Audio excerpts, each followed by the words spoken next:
iyadoo ay jiraan abaaro bahsan oo ku dhuftay guud ahaan dalka Soomaaliya isla markaana 3.9 milyan oo Soomaali ah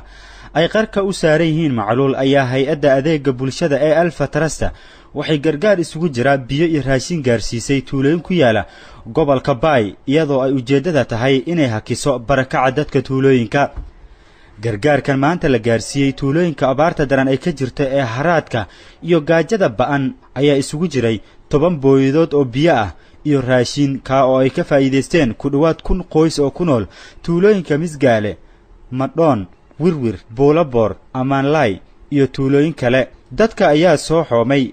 markii ay arkeen booyadaha biyaha wada ee maraya wadada. Markii ay booyadaha ku leexdeen goobta loo waday, waxay ku soo dhaweeyeen farxad waxaana dadka biyaha ka faa'iideystay iyo raashinka ba ay ahaayeen kuwa la dhacsan waqtiga baahida ay u qabeen ee Alfa Trust ugu soo aadisay. waa kuwan qaar ka mid ah dadkii biyaha booyadaha dhaansigooda ka faa'iideystay iyo raashinka gargaarka ay hay'adda bixisayba helay oo dareenkooda ka waramaya. magaya webti weedna leeyahay kulleeba ma hasantin raashinku sidii uu ka faa'iideystay fahmi walaa yara qodoladiisna yeerta yaan ilaahay la ka fade wala nin kordhiye إني كنت درجنا إلهي درجيس جاب لانك هدي بدين أجري حسنات إلهي كسي إلهي حسنات كسي تيجي كلا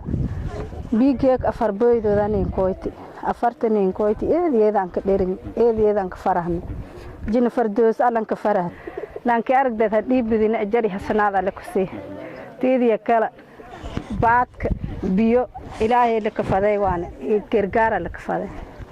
تيجي كلا كان بيملا ما تبغيدوني كون أنونا فرحان تيجي كلا أجري حسنات إلى هيك سي ما قاركون صدق هم قريبة هاي هاي كوكاته هرب طولا ولا هاي ده بنادم نكداره اللي نبي على كل ما هذا إنقلاب سين كهاي نقول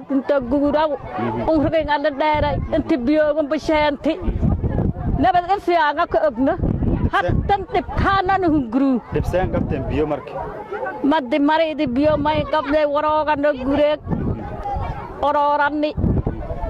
بايتوان أوراني أو نادان ما تصلك تريان كوكواني ما ده مصن بينها كأديان كوكواني مختار شيخ آدم دلمر أو كمده وكيلة هوشم فلنتي دقعن كجيستي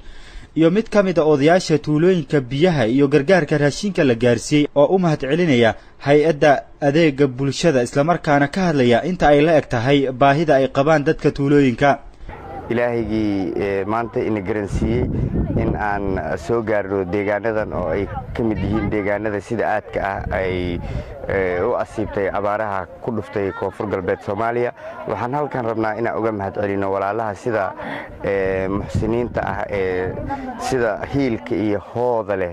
u soo gaaray dadkooda Soomaaliyeed ee ku nool deegaanadan u gartay inay maanta gacantooda soo gaarto gaar ahaan jimciyadan adeegga bulshada oo runtii aan dhihi karo waa jimciyad si wanaagsan maanta uga jawaabtay qaylo dhaantii faraha badneed ee ka iimaanaysa dadka deegaanadan hormahalna geeka ilaahay ka fadhiin